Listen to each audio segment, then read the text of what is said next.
Hello everyone, welcome back. Nice to see you all. Hope you're well.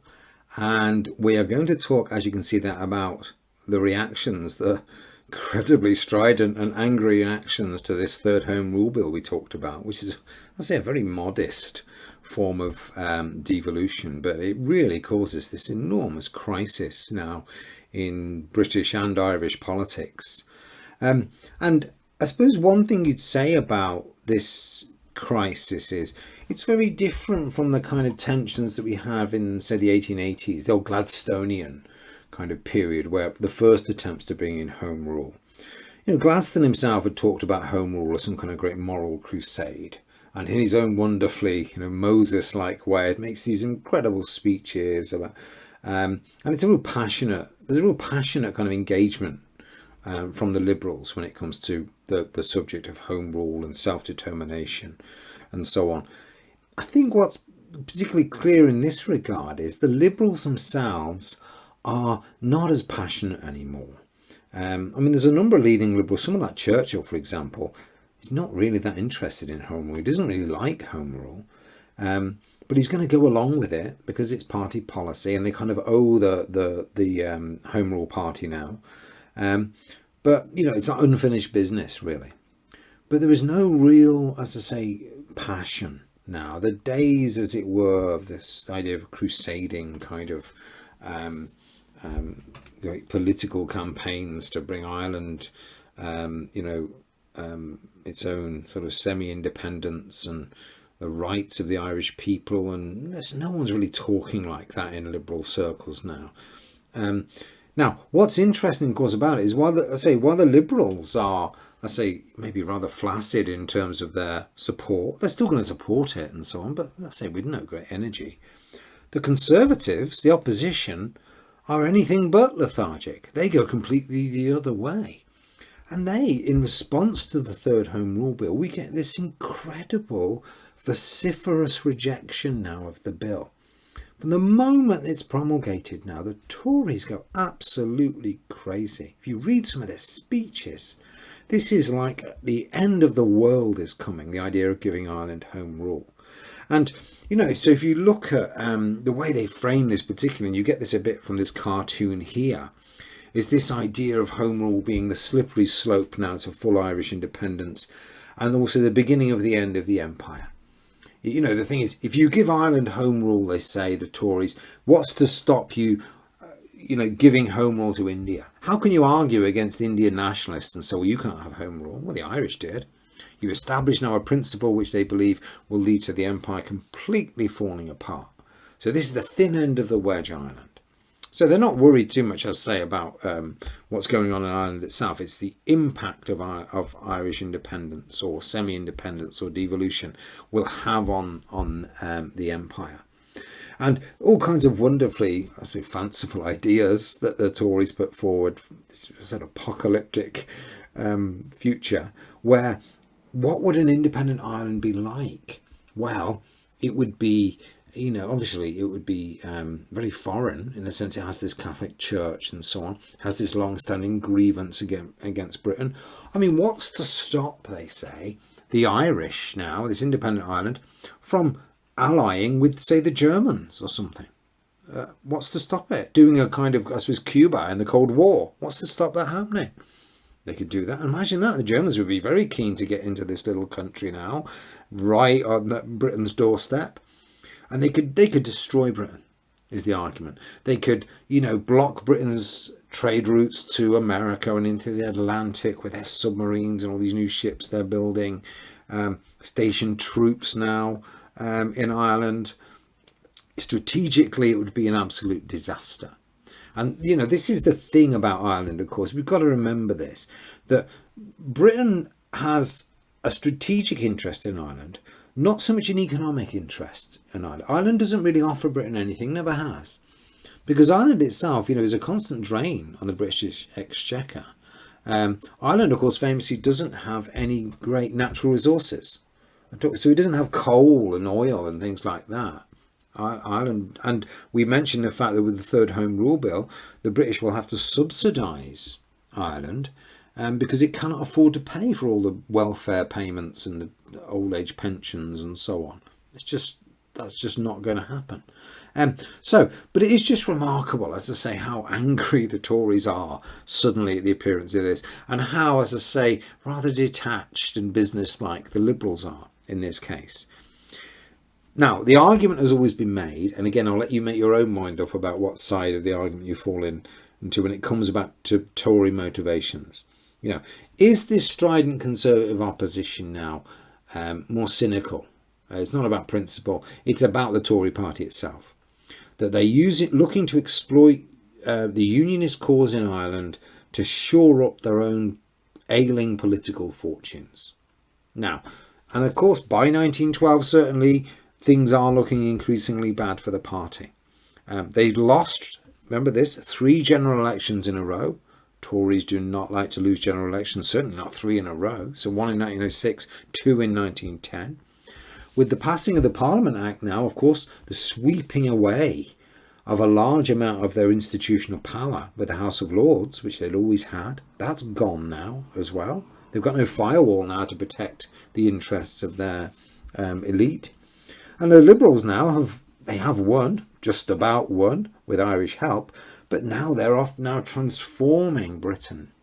And certainly that's the way they often paint this. This Home Rule Act is almost like a cipher now for what is really fundamentally an attempt to launch a stealthy revolution in the British Constitution. That's what the Liberals are really doing. They're trying to completely destroy the ruling class, take away the House of Lords and so on, all these things. And Ireland is another example of that.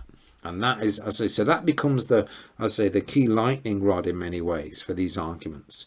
So again, the argument is, do the Tories really care that much about the fate of, say, Unionists in Ireland and so on? Or are they just doing it because they found now a cause which can whip people up and get them finally back into power eventually? You can argue this back and forth again. I think there is certainly a mixture of the two, certainly. And there's no doubt that some members of the Tory party, of its leadership, do have a real sincerity and passion when it comes to the issue of the threat of home rule and so on.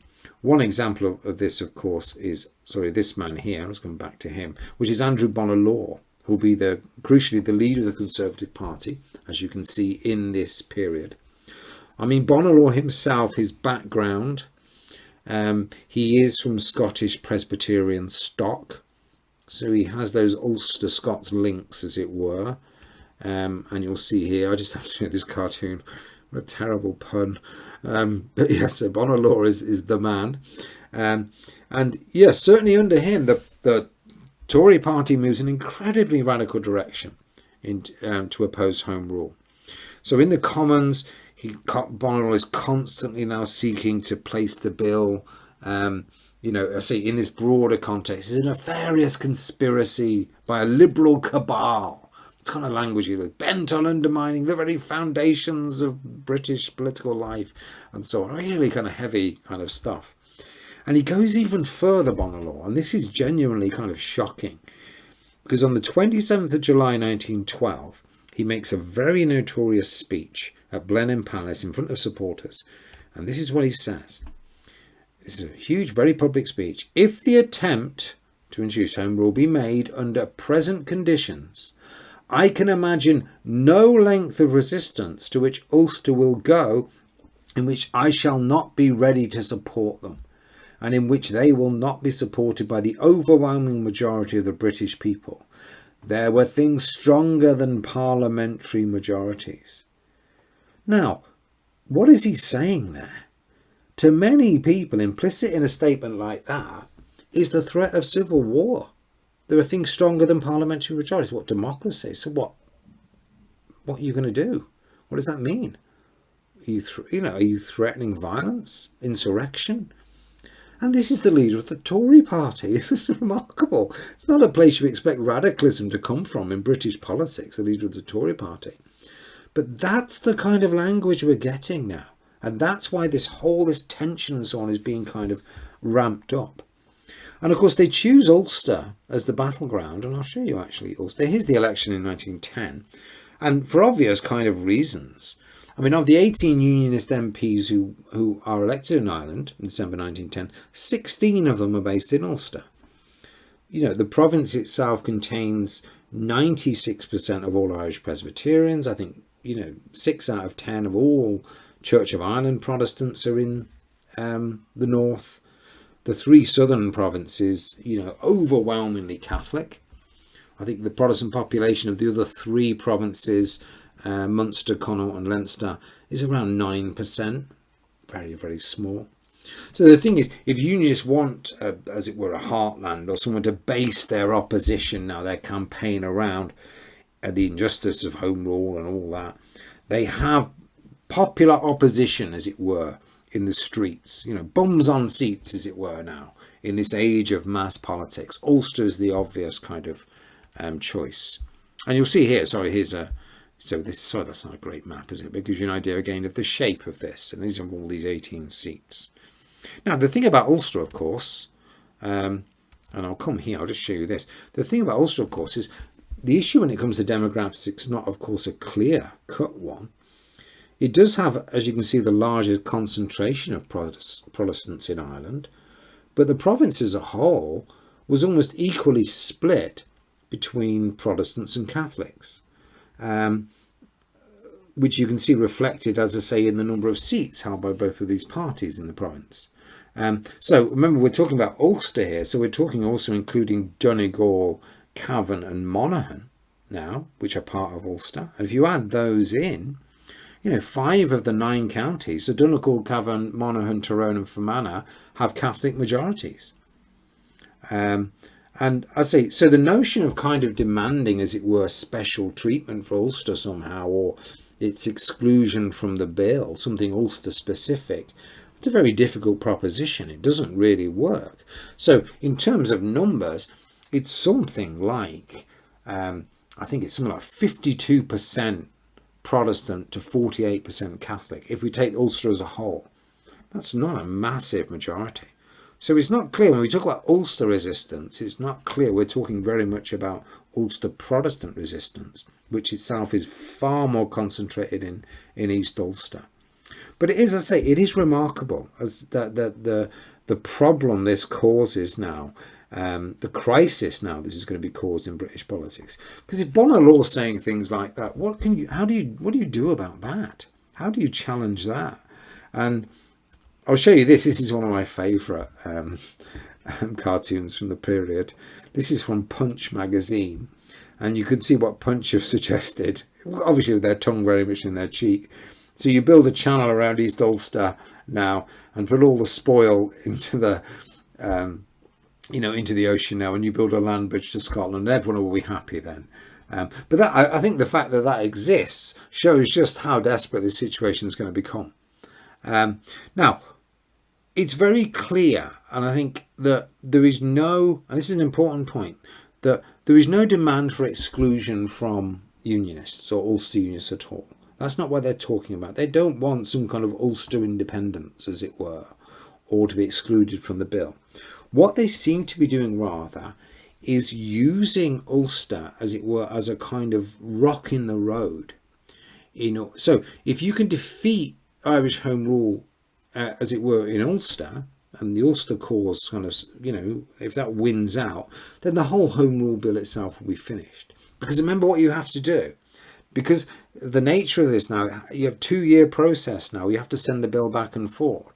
If you can cause so much trouble, maybe, that the Liberals are forced to say, OK, we'll have to come up with some kind of amendment now for Ulster, or, we can't, the bill it's not going to go through in its current form. What does that mean? Well, it means you've got to restart the whole process again. You see, you've got to send it through now again. That's another 2-year process now. And the hope really is, of course, by that time, the Liberals, who aren't really that keen on it anyway, will just sick of the whole thing and they'll just scrap it. Or there'll be a general election, the Tories will come back in, and then the whole thing will go anyway. So the tactic itself is not as sort of maybe last ditch as it might seem. It's about buying time, causing as much trouble. It's more trouble than it's worth for the Liberals, and maybe that's how you defeat it. But it's not, as it were, as I say, about sort of Ulster independence or something like that. That is just not a thought in anyone's mind in this period. And you'll see here, here's what Carson himself says this kind of thing, but it doesn't actually mean, as I say, they're going to, as I say, create some sort of, independent state at all. That's not in their mind at all. Carson himself says this, and this puts it rather plainly. He says, if Ulster succeeds, Home Rule is dead. So if we can just use this as the thing that breaks the Home Rule project now, we can win out for all of Ireland at the end of the day. And let me just show you some of these Ulster posters. It is remarkable what they do, Ulster Unionists, the way they have this huge campaign now, very colourful as well. Much of this stuff actually will be copied by Sinn Féin later on in Irish nationalism. It's oddly, maybe it's the Ulster Unionists who kind of create this, let's say, very clever use of kind of propaganda. So, so while the Tories are doing this in Parliament and making these increasingly confrontational noises and so on the ground, grassroots unionism, as it were, begins to mobilise. And I say we get this huge propaganda campaign now. There's marches, there's sit-ins, people chain themselves to railings. I'll show you some of this here. Loads and loads of marches. Some people chain themselves to the railings outside of Downing Street and so on. Some people go on hunger strike. They try and enlist celebrities. So Edward Elgar, they're trying to get as many people as they can. They're causing real kind of trouble. And lots of headline grabbing kind of publicity stunts is what you end up with. The most notable of these, and I think we have to put this in the category of a publicity stunt or propaganda, happens in September of 1912. And that's when we get, of course, the signing of the Solemn League and Covenant, where almost 500,000 unionists, including almost all politicians, church leaders, industrialists, whatever, sign this now. And what this does is it pledges to resist Home Rule. So they're going to resist it, and it's a covenant. Remember, for Protestants, remember Old Testament Protestants, this reflects the covenant with God. Covenant made with God in the Old Testament. That's what they're promising to do. We will not rest now. We will resist Home Rule, whatever. And it's wonderfully melodramatic in many ways. Some of the protesters allegedly sign in their own blood. I will not give up. It's incredible. Here's some images now. Here's Carson himself, as you can see. Let's say heading off now to City Hall. The crowds and the banners and the bands and the flags. It's incredible. And here is Carson himself signing this in Belfast City Hall. You can see the table draped in the Union flag with all the East Ulster notables around him. Remarkable kind of stuff. Very, very effective as well. Because you get the signings actually in different cities across Britain as well. So in Glasgow and places like that, where there's maybe a strong population as well of Ulster Scots, or these strong links anyway. They have their own signings also. It's really incredible. Very effective, very colourful, and grabs the headlines, which is the most important thing. Now, more ominously, what happens is across Ulster now, groups of men, particularly in provincial border areas of Ulster, so places where it's far more mixed the population is, or they're very much in a minority. So I say in Monaghan, Cavan and Fermanagh and places like that, they start to drill in a series of pseudo-military organisations. And again, this is the problem. When politicians start using this kind of language and being very confrontational, there are people who are going to take this seriously, really, and think, oh my God, the fear, the panic, what's does the future hold? We're going to be murdered in our beds, and immediately people react in a rather dangerous way, and people do march around and they get their shotguns out and stuff, and from the local Catholic population, who's ready to swamp them. Completely. And so this paramilitarism, again, this is a grassroots sort of paramilitarism. This becomes now just so prevalent that the Unionist leadership, and Carson in particular, is very worried about how this could go completely out of control. So what they decide to do, actually, quite cleverly, is draw together all of these ad hoc units themselves into a single Ulster-wide organisation. Which is called the Ulster Volunteer Force. And here is the Ulster Volunteer Force. So the new body itself is, and this is a very important point, this, is as much to force as it were for constraint now. So Carson himself, Carson is Mr. British establishment. You could imagine Carson, backing a war. I just can't imagine that. Maybe I'm wrong. But the worry is if you leave these guys, as it were, on their own, and they'll start, suddenly shooting, war begins, and God knows where we'll end up then. So you create this organisation now to control them. So you're going to be the ones who order them about. You're going to use them if you have to. And in many ways, the UVF is a kind of propaganda tool in itself. They don't have many guns. I mean, many of the guns they use are replicas or made of wood, as we'll see. But it does have, by the summer of 1914, there's about 100,000 members of the UVF now. This is a very strong, big organisation. Guns will come later. Sorry, I mentioned the guns here. You can see here that these are wooden guns. There's always someone who's going to make a quick buck, isn't there, out of this? And let's say they don't have any, so they start making these guns. There's lots of these images now of them marching around now in their local companies to defend Ulster against the threat of Home Rule. Now, nationalists themselves look at this, and certainly what Redmond and so on argues, is that this is a sham. It's a circus. He tells Asquith, don't fall for this, Mr. Asquith.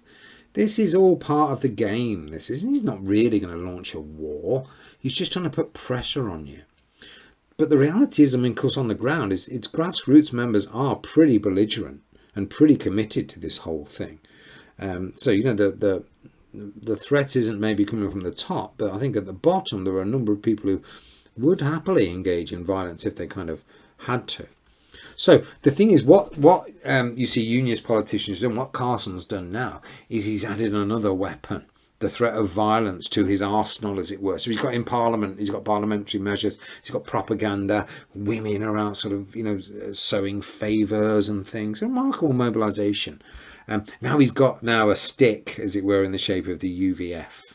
It is kind of incredible. Here is Carson, as you can see. You're always inspecting a lot of these kind of UVF people and so on. Here they are, here the UVF at James Clay's house now. So they're arming themselves now and getting themselves organised. Now, I say John Redmond is convinced this is all just an empty threat. And, and he's there really trying to, shore up Asquith, who's a bit, what the hell have I unleashed here? To make him not to back down on this promise of Home Rule. And here is Redmond here. And Redmond is he is really leading the Liberals certainly now, who are, a bit kind of lacklustre. And he becomes the great mouthpiece, as it were, of the Home Rule cause for Liberals. Now, the thing about this is, the danger of all of this, of engaging in, even if it is a giant game of bluff or whatever, is, you unleash now militancy, you unleash the gun, as it were, as famously in Irish politics now. You bring the gun in. And certainly the creation of the UVF would prove, while Redmond's dead against it and the Home Rule establishment's dead against it, it would prove to be very inspirational to a whole new, younger generation of militarists. And one example of this, of course, a man we'll talk a bit about in the future, is Patrick Pearse. And Pearse himself, it's very hard to believe this, but it is true. Many advanced nationalists, many radical nationalists like Pearse, what they see is not Ulster Unionism and the UVF as some kind of terrible threat to Irish nationalism, which is maybe the way we think about it. They should hate this, surely. But actually they take out of it, in Pearse's words, he says it's wonderful to see arms in Irish hands. So that's what he takes out of it, regardless, I suppose, of the political aspirations of the holders. It's a very strange thing. So they are actually inspired by the UVF, inspired by these protests. It's not very, very peculiar. So for radical nationalists particularly, and Pearse, Pearse is, as we'll see, a very kind of radical nationalist. This advent of a new spirit of popular militarism in Ireland appears to trump any kind of sectional concerns that they might have. Here's what Pearce says. He concludes. This is a very good quote from Pearce.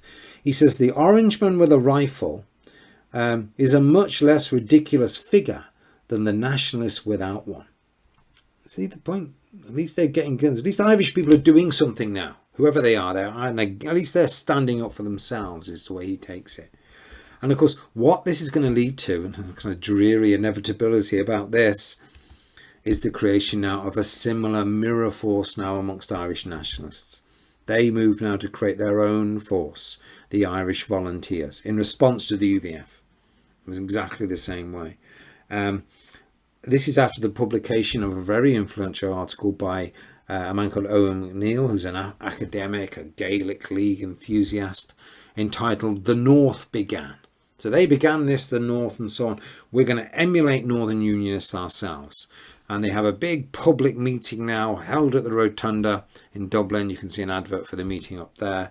When the 25th of November now, the Irish Volunteers, 1913, the Irish Volunteers now are formally created.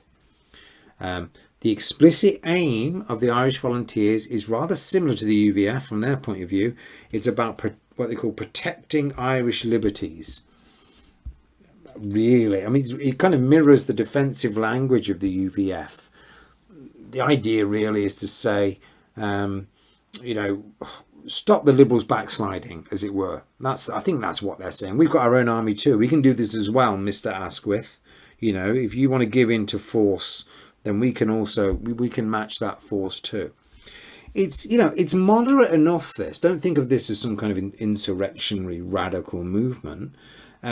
It's very conservative in its own kind of way, a bit like the UVF. And of course, because it's a much bigger area, much bigger population, the organisation ends up getting more people in it than the UVF. It peaks at about 180,000 members in the summer of 1914. But I say the leadership of this organisation, is still very conservative, and the same exact thing will happen with the Irish Volunteers as happened with the UVF. John Redmond now, he will move in now eventually to take control of the Irish Volunteers. So as I said, there's a lot of people like Pearce and O'Neill and the kind of radical IRB and all these kind of people who are around and about this. But now he's realising, well, hang on, they could be mavericks, they could be troublemakers. So he steps in now. The Home Rule Party does what it's always done. We've mentioned this. Any organisation which is an alternative political base, potentially, they end up taking over, they co-opt it, and he does exactly the same thing when it comes to the Irish Volunteers. Now, I say we will talk about the fate of the Irish Volunteers, because the IRB will see in the Volunteers now a potential popular mass military movement that is going to enable them to use it themselves to further their own long-held plans to establish an Irish Republic won by force. But obviously that's going to be a later development when we talk about the Easter Rising. But that's so that's the situation you get. These incredible reactions now to this the Third Home Rule Bill, and you can see just how the pressure is now ramping up in Ireland, and confrontation is getting more likely. And remember, the clock is ticking. You get into the summer of 1914, this is becoming law, remember. So, this is almost like for Unionists, it's like a bomb waiting to go off with a countdown now coming. So as the time approaches, gets closer, they get more and more vociferous, more and more militant. And Redmond at the same time is getting more and more angry. And he's getting vociferous, saying, don't believe a word of this. No, you promised us home rule. We want home rule, Mr. Asquith. And Asquith stuck in the middle with this very lacklustre Liberal Party, thinking, what the hell do I do? And really we'll get, as we'll see, in 1914 to a situation which you could argue we are on the brink now of civil war. That someone's going to start shooting one of these guns. Weapons will arrive in 1914 as well. So there won't be wooden guns, there'll be proper weapons. But we get to a point now, I say in 1914, that someone is going to start shooting. And once the shooting starts, you can imagine it's going to spread out and break out everywhere. So next time what we'll do is we'll talk about the attempt to find some kind of compromise, the attempt to somehow find their way through this terrible maze that they've created in the shape of the Home Rule Bill, and what actually ends up emerging as a kind of solution. Okay, everyone, so I'll see you all next time, my friends. Again, take care.